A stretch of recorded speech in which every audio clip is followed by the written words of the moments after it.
Welcome to The Explainer. Today we are unpacking a massive duality. We're looking at a visionary leader who literally achieves what many thought was absolutely impossible, but does it while fostering a highly demanding and sometimes deeply strained work environment. We're going to dive deep into the academic research analyzing Elon Musk's leadership style. Our goal? To truly understand the mechanics behind his monumental success and the heavy human costs associated with it. Okay, let's just dive right into our roadmap for today. We'll be covering 1. The Musk leadership paradox, 2. Analyzing his core traits, 3. The transformational leader framework, 4. The leader-member exchange theory, and finally, 5. Recommendations for improvement. Kicking things off with Section 1, the Musk leadership paradox. To start, we really have to ask, how does someone who pushes people to the absolute limit achieve such historic success? Well, his background completely sets the stage for this. Born in South Africa in 1971, he was inspired early on by computers and tech. Fast forward to 1999, and he sells his first startup, Zip2, for a cool $22 million. That cash right there fuels the creation of SpaceX in 2002 and leads to his pivotal investment in Tesla in 2004. This rapid trajectory was all built on one singular, massive vision: making the world a better place to live by revolutionizing space travel and ending our reliance on fossil fuels. And nothing brilliantly illustrates his raw drive quite like this staggering figure: $160 million. That is the monumental sale price of PayPal, which he co-founded. This gave him the massive capital required to actually launch those incredibly complex, high-risk visions. You see, he wasn't just dreaming, he was actively acquiring the specific means to fund the impossible. Moving right along to Section 2, analyzing Musk's core traits. Now, let's apply our first academic lens. It's called the trait approach. This framework helps us isolate exactly which innate abilities make him so incredibly effective, and conversely, which ones completely hold him back. Basically, it's the idea that leaders are, to some extent, born with specific characteristics that dictate how they manage other people. When researchers look at Musk through this lens, they highlight a really stark contrast. On one hand, you have off-the-charts intelligence and determination. Think about it. When SpaceX and Tesla were literally on the verge of bankruptcy, it was Musk's sheer cognitive capability, his ability to think 10 steps ahead and problem solve, that convinced investors to keep the funding flowing. But on the other hand, we see incredibly low sociability and empathy. This lack of sociability manifests as social dominance.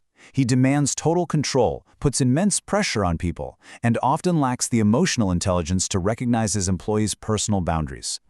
Actually, this quote from a former Tesla engineer perfectly captures the dark side of that immense determination.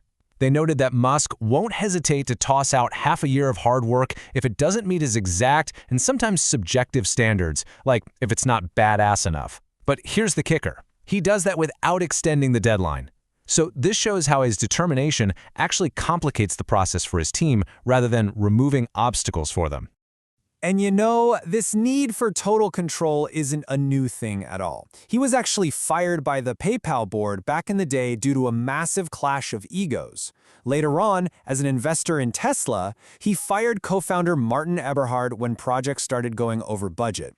These moments prove he is definitely not what scholars call a situational leader.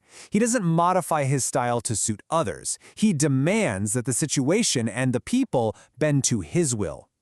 Let's pivot to Section 3, the transformational leader.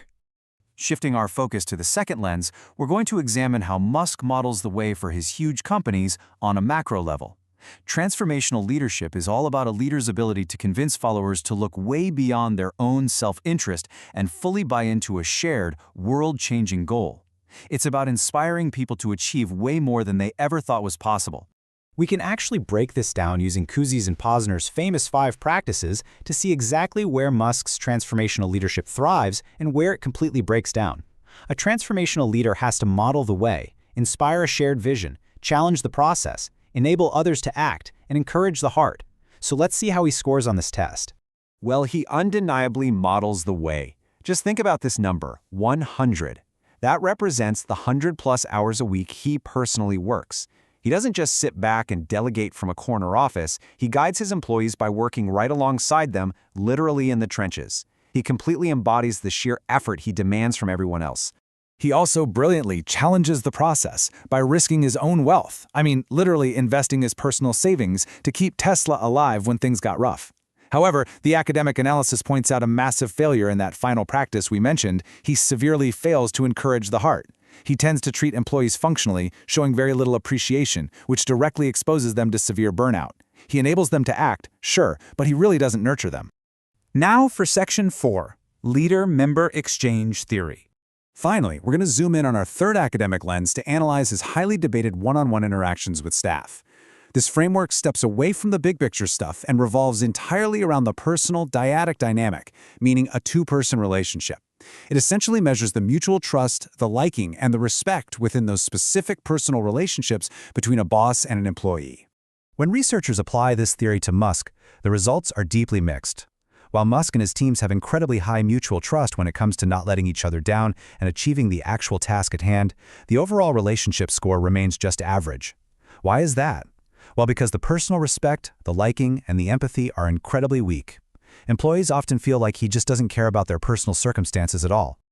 But what's fascinating is that this unique approach to team dynamics stands in stark contrast to the norm. Standard leaders often play favorites, right? They develop these special in-groups who get better treatment, while the out-group is just expected to do the bare minimum. Musk doesn't do this at all.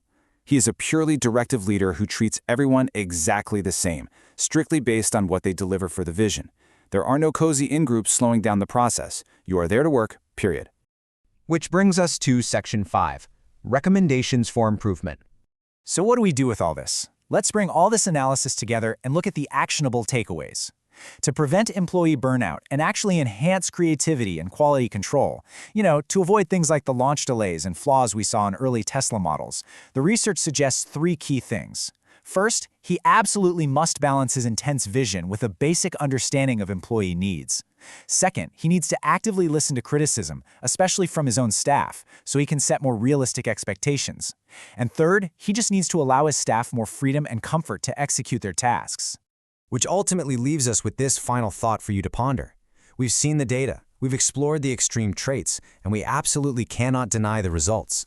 But can we ever have this massive historical scale of visionary success without the heavy human cost of his methods? Does true, disruptive innovation inherently demand a leader who prioritizes the mission over empathy? It's a question that completely redefines how we view modern leadership. Thanks so much for joining me on this explainer, and I'll catch you on the next one.